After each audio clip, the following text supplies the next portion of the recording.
I'm so sorry. I'm so sorry. Entire hour. Are you pouring coffee? Daniel, you've got to be kidding me. Yeah, you told me yeah, that you're 2 minutes away. When are you going to be In here? like five minutes. 5 minutes?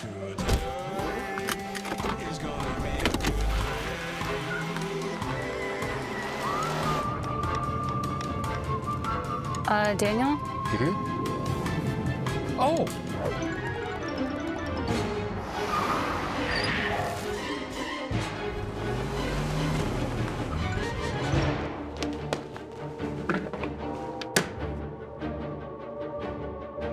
Ladies, we're ready.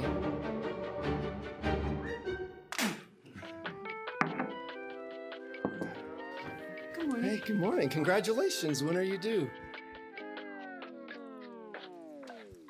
Good day with Daniel Bennett. Good day. Well, welcome to another episode of Good Day. My name is Daniel Bennett, and it's great to see you. Oh, thought I heard someone talking to me, so we'll keep going. Yeah, today's going to be a good day, and this is going to be a really fun episode. I'm really excited about it. I'm going to start off with a little story about my kids real quick. If you have kids, you've probably experienced something similar, but for children, it's a very big deal when they're finally tall enough to touch the light switch. So my daughter, and this is probably 2-3 years ago, but my daughter, when she was finally old enough to touch the light switch, it was the biggest deal. So she'd always run around and flipping them up. And when she got a little taller, she could flip them up and down. And so she'd do that at our house a lot. And so finally we had to kind of make a rule that you couldn't do it all the time, just have a strobe light in your house.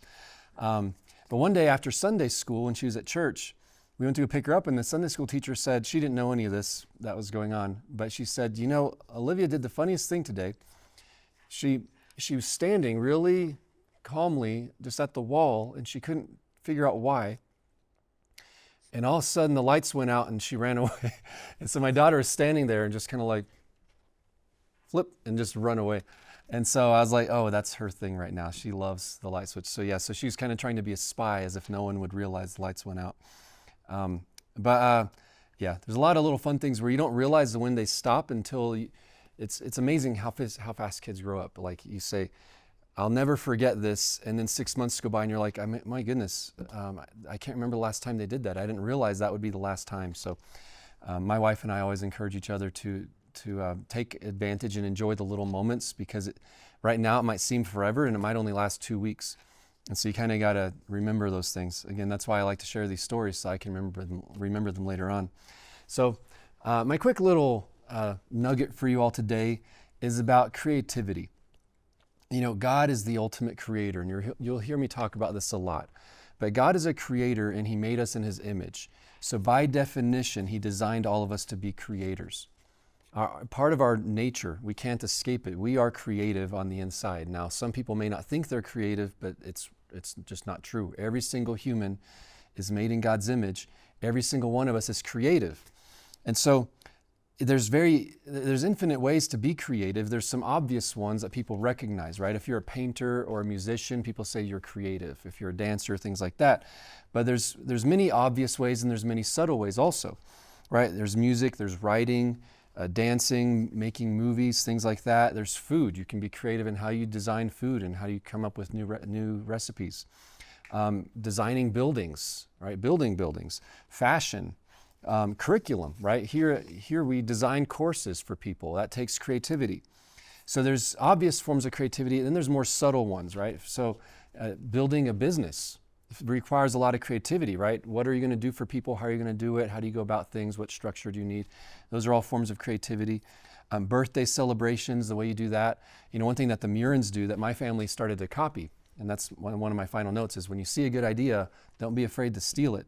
Something that the Murans do at their birthday parties is they have everyone go around in a circle and they say something good about the person whose birthday it is. So everyone's just sharing things that they love about the person and things like that. It's really neat.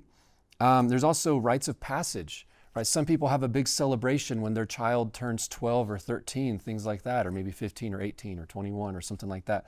And so you may say, you know, I'm going to take my son camping when he's 13, and that's going to be like, you're now a man, we're going to go camping, things like that. All kinds of stuff. You have your dinner routine. That can be an experience.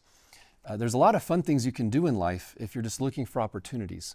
So in my family, we try a lot of stuff And sometimes we love it, and maybe it lasts a week or a month or 2 months. Maybe it lasts forever, but we just kind of roll with it. So we might have different bedtime routines where maybe for a while we'll sing songs together and the kids will dance around. And then maybe other times I like to throw them dance parties. And so I'll get music. I have like a disco light that I set up, and we turn off all the lights, and we just have these colorful lights shining all around, and we play some fun dance music. And so we have this like dance worship party type thing. And so there's a lot of opportunities for creativity. It doesn't just have to be an art form. You can bring art into the rest of your life, I guess is what I'm getting at. And so my encouragement to you is that life isn't just a checklist of what do I have to get done and what's the bare minimum. But look for opportunities. How do I pour more creativity into everything that I'm doing? How do I make something normal become something special? And so again, it's inside of you. The more you know God, I believe that you'll just naturally become more creative because like I said, He's a creator. He made you in His image, and so it's part of who you are. Some people have the world tell them that they're not, but they are. So again, life isn't just about what you do, but it's about how you do it. And there's fun ways to go about life.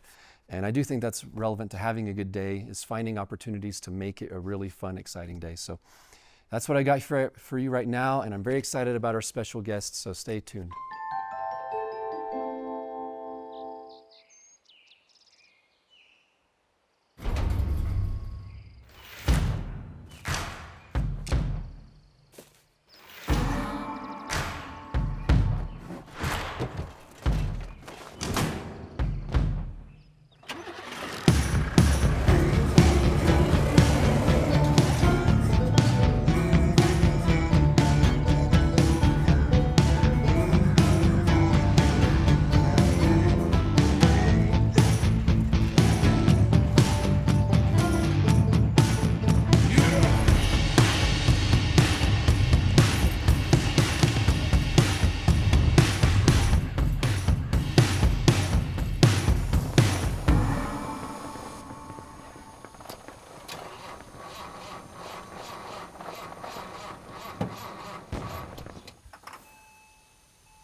You know, life is tougher than an overcooked $2 steak. But keeping a good attitude, well, that just keeps it all in perspective. How to stay positive in a negative world. Log on to gooddayGTN.com to get your free copy today. All right, well, our guest today is Jakob Olofsson. He's the music director for Creative Productions. You do all kinds of stuff here. Yeah. You do all the original music that we have here, right? Or at least you're involved with it usually in some way. Correct. Yeah. So you write music, you compose music, you produce music, you do kind of Everything. Everything concerning music. So you did the intro music for this show. Yes. But probably for all the shows, I imagine. Yeah, for all the shows. Yeah. So there's a lot I want to talk with you about because I love what you do. All right, so one thing, we'll start off with this. So the red pile is lighthearted questions and the blue pile is deeper questions. Mm-hmm. So we'll start off with this, but we can talk about whatever you want. All right. So I'll start and ask you a question first. So what's the most unexpected thing that you found in a public place? In a public place? Let's see. What do you qualify as a public place? Not someone's house, I guess. Yeah, okay. I mean, I would like to say I'm never in a public place. I totally went blank. I guess someone being at the totally wrong concert and throwing his tickets and walk out from the concert, and I actually played that concert. So that was the most unusual thing probably ever happened. Yeah, so they didn't even stay to listen. They just they didn't, and this was the first piece in the whole concert, and we had beautiful pieces of music. But this was a modern piece of music, and he just threw his tickets, and this is awful, and he went out. So I guess that's kind of yeah. Yeah. I've had somebody, it's like when you're teaching and somebody in the front row just stands up and walks out, and you're like, okay. Yeah, exactly. And then later on I found out that they had to catch the bus, you know. But Exactly. But this I actually heard this guy say. So that was, I mean, it's a taste of music. So I guess it wasn't that weird, you know, in that way, but it was surprising. So yeah, that's surprising. I was gonna say, so it's weird. The one that came to mind today was once I was on the beach when I was a kid in Chile, and we found a dead penguin. Oh, you know, there aren't typically penguins there, but it's kind of close to Antarctica. But so we're walking by, and I'm like, "Is that a penguin?" That's literally unusual. A penguin. Yeah. So that's a. Should we cut that? Yeah, I mean... Is that a downer? I don't know. if we add some of the music to it, it might work. Yeah, it was hilarious. Yeah, okay, we'll cut that out. Sorry, what do you mean? Okay, I wasn't prepared for that one. Yeah, okay, I'll go with the same. It was unexpected, though. Yeah. What's the most unusual place you ever been on vacation? Oh, man. Unusual place for vacation. I mean, it depends the context, right? Yeah. Unusual. Beach with penguins. I guess I'll say. The sand dunes. The sand dunes in Colorado here. Like my family, we went there a few months ago, and it's just so weird because it's surrounded by forests and mountains and snow, and then it looks like you're in the middle of a desert. It's these gigantic sand dunes. And it just was so weird. Like I've just never seen anything like it. Where this miniature desert, like a huge sandbox, you know, it's mountains. So that was really bizarre, but it was really cool. I liked it a lot. Yeah, I've never been there, but I've seen some pictures, and that is really unusual. Yeah, when you see a picture of it, like an aerial view, it's just bizarre. It just looks like God dumped a pile of sand in the mountains, and you're like, how'd that even get there? Yeah, and it was the wind blew it, and anyway, but. It's pretty unusual. Yeah. So that wasn't really. It was more of a day trip. Wasn't a vacation. Yeah, exactly. We can bend the rules. How about for you? Unusual place. I would say. Let's see. You know, when we go on vacation, we don't go to unusual places. Right. You go to. Coming from Sweden, when we go to America, we go to Florida. Yeah. So I guess I would say the unusual place in Florida is Everglades. We did, the crocodile with the boat, with that was unusual. But of course we did a lot of things in Florida, but that was an unusual place. I didn't expect that whole experience on that boat driving, and it's crocodiles everywhere. So that would probably be... That doesn't sound fun to me. I lived in Florida, and I never got used to crocodiles or alligators where they're around. Like, because you'd walk around and you'd see their eyes poking out of the water and stuff. Yeah. And I was like, I'm not on board with this. No, but it's like your everyday, and we actually came there for that. Yeah, so that is unusual. That's unusual. Yeah. See, I like going to the beach. I like going to nice. I mean, if we talk about countries, then there's all kinds of countries I like to go to, but. All right, I'll do one more, and then we can shift. Yep.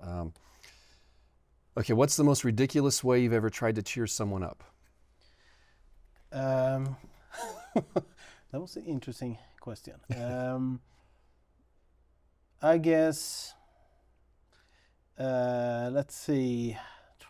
Do I ever cheer someone up? No, that's good. I don't. No. Let's make fun of them. Probably giving flowers to someone that don't even like flowers. If that qualifies as an answer. Yeah. It's tricky because my wife, when we were dating, she said she doesn't like flowers, never waste money on flowers. Exactly. That's what. And it's a huge lie. right? Yeah. So then later on, it's like, I actually do. You're supposed to know that. Yeah, yeah, exactly. Or she's like, oh, I thought I didn't, but I changed my mind. And so I was like, oh wait, so you do want flowers or you don't? Because you told me never to do it. And we agreed, and that was in our marriage vows, that I never had to buy you flowers. Oh, wow, okay. No, and I was like, you changed your mind. You do like that. Yeah. No, but I mean, when you're desperate at cheering someone up, and you know they don't like flowers, but you buy them anyway. It's like, I guess that. Yeah, that's not bad. I know with my kids, sometimes I have to read the moment if I just start tickling them. Yeah. Sometimes when you can tell they're kind of acting, they're over exaggerating how they feel, and so they're acting mopey. If I just tickle them, then they start cracking up, and then they're trying to get back in character. Like exactly. Trying to act sad, so you give me what I want. It's like, yeah, right. I'm gonna tickle you. So. Yeah. All right. Yeah.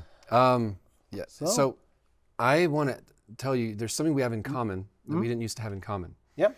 And thanks to the wonders of modern technology, I'm now a songwriter as well. Oh, wow. I've written over 200 songs. That's amazing. Through artificial intelligence.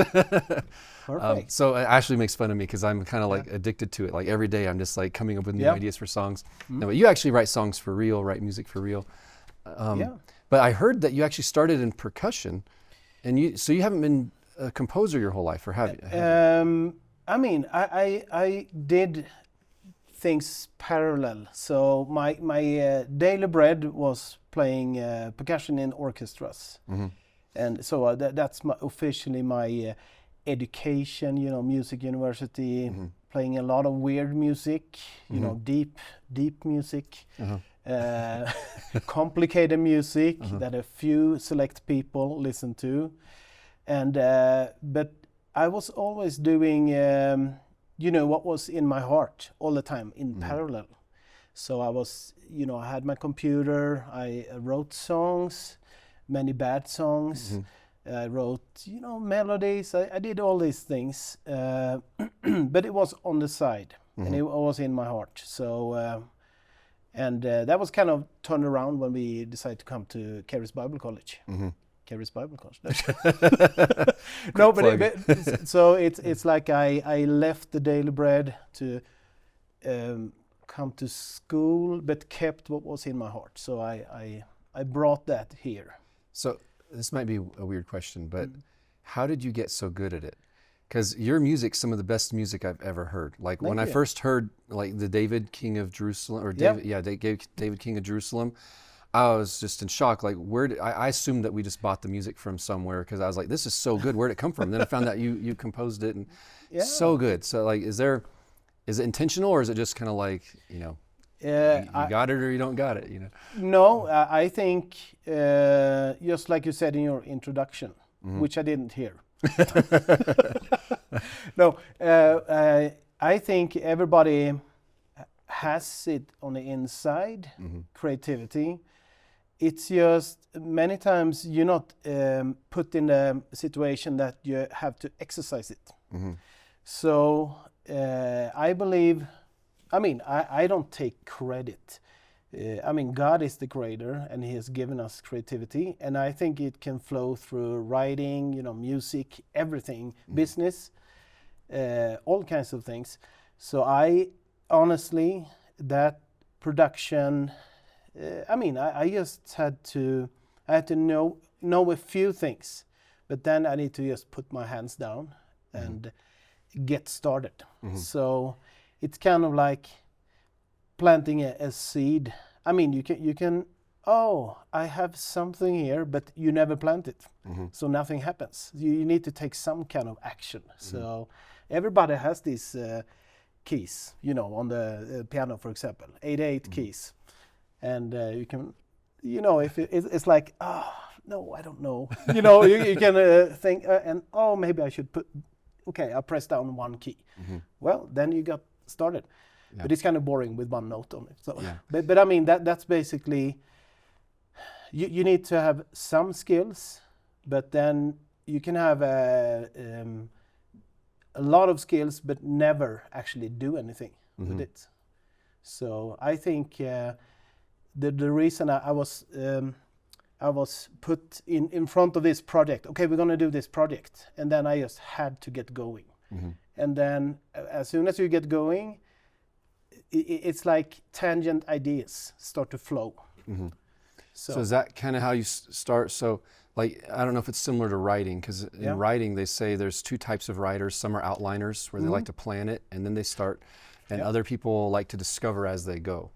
So is it similar to that, where you like, it sounds like you like to just get started and see what stirs in you as you start, or do you like to plan it, or do you? I think it's both. So and it depends on the project. So I think that, I mean, you can dream and imagine things and think about things, and kind of create the outline in your head, and maybe even write it down, but you're still never gonna end up with saying it is finished, in a sense.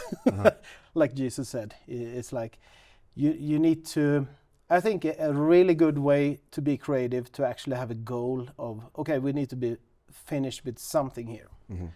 So I think that's an excellent way for yourself. If you're just by yourself and it's like, oh, I have an idea for a book or for a song, just, okay, give yourself 10 minutes, 30 minutes, 1 hour. Okay, I'm gonna get something done. And then you just start. And it's good if you know a few chords, or anybody can pick up a guitar or a piano and just put their hand down, or ding, you know. So to get going, that's the key. Yeah, and that was always my. I never stuck with learning an instrument, so obviously that holds you back if you don't know how to, if you don't have the skill set to tie your ideas to the skill set. Yeah, but then it comes to a point when you can, you know, no matter how much you know, it's like, you never know enough. So it's like, okay, this is what I know now, and I get started with that. So shifting gears a little bit, I mean, similar, but what are your favorite movie soundtracks? I love soundtracks. I mean, everybody, at least in Sweden, grew up with Star Wars. Okay.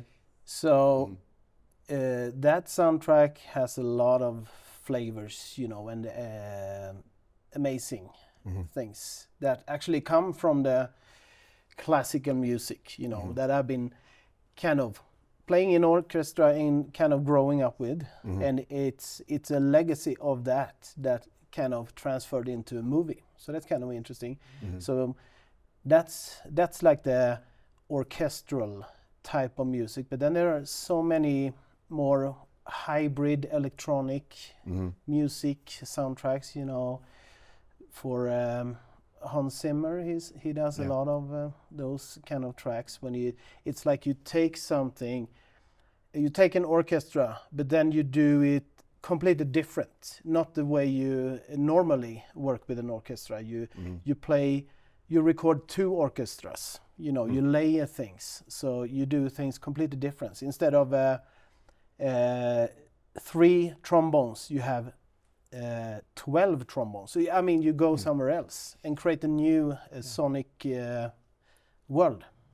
Yeah, and it seems like that's become more popular, where people now, they'll even mix like heavy metal with orchestras, or they do video game music with orchestra. It seems like people are like playing around with it more, coming with some neat ideas. It's like every time you break new boundaries, it's like you come from somewhere and you know some things, but then you break the rules, you blend things differently, and you use instrument in the wrong way, and then you create something new. So that's even at the Caris Bible College, I told the worship students, you know, if you're not good at an instrument, use it to your advantage and make it into a composing tool. So if you don't know how to play guitar, just, you know, do it, play whatever you can and make it unique. Yeah, you know. I've done that before. I came up with a tune I liked just by holding like 2 different chords down, and just, and I was like, I really like this. It's too short to be considered a song, or you know, but it was fun. It was just fun to sit down and play something that was fun to listen to. I mean, there's a song called One Note Samba, and it's just one. and that is so. I mean, whatever you can do to get going creatively, because I mean it's inside of every single person. So. And you do a lot of music with stories. So did you already have a love for stories also? Because I know we've talked even about like intro stuff. We're saying like what happens in the video will affect how you want to do the music, and it's fun to kind of collaborate. So are those two things that you kind of merge together for inspiration? Yeah, and that's something I said lately when people ask, oh, what kind of music do you do? And it's story-centered music, so it can be so many different things, and it's all about the story, and that's something that kind of came alive coming here. So many times we try to finish, for example, Christmas songs. We try to finish them just sitting down. Oh, we need to nail these lyrics and find. But really what we needed maybe is to write towards a story, even if it's a Christmas nativity story, to more specifically a person maybe in that story, and the thoughts around, the whole nativity story, or, Christmas. So I think it helps to get going and know where you're going to write towards a story. Do you go through like phases where maybe for 6 months you're really into one type of instrument and then you kind of feel satisfied so you move on to another interest, or do you just kind of have this toolbox that you draw from? Oh yeah, it's more the toolbox for sure. So because I kind of lose interest in just staying with one thing. And it's like I'm more like the bigger picture, and it's like, oh, okay, let's see what's available. And every production I try to find some kind of sound that build everything around. Yeah. So one of my favorite ones you've done is Bathsheba's song. Or the variations, because like the drums and the choir, it's just so intense and powerful. Yeah. But then you also do like the intro to this, where it's just like really funny. Yeah, I mean it's a variation for sure, and those songs for the productions, it's of course a co-write, and Elizabeth Muren and Robert Muren, who I work with, for the productions, it starts many times with them, and I get inspired, and okay, here's a sound we're going for.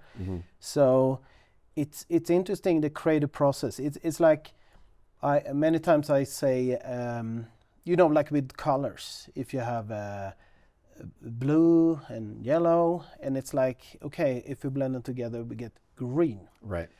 So it's like, okay, do you want to stay with blue or yellow, or should we blend them and go somewhere new? Yeah. So that's usually in the creative process the way I think. Okay, we can just stay with one color, or but if we really want to be creative and create something new, then we need to try to go somewhere else. Yeah. Well, we're out of time. There's so many other things I'd love to talk with you about, though, so hopefully you come back. Of course. But thank you guys so much for joining us. I hope that you have an amazing rest of your day. So don't forget, today's going to be a good day. I'll see you next time.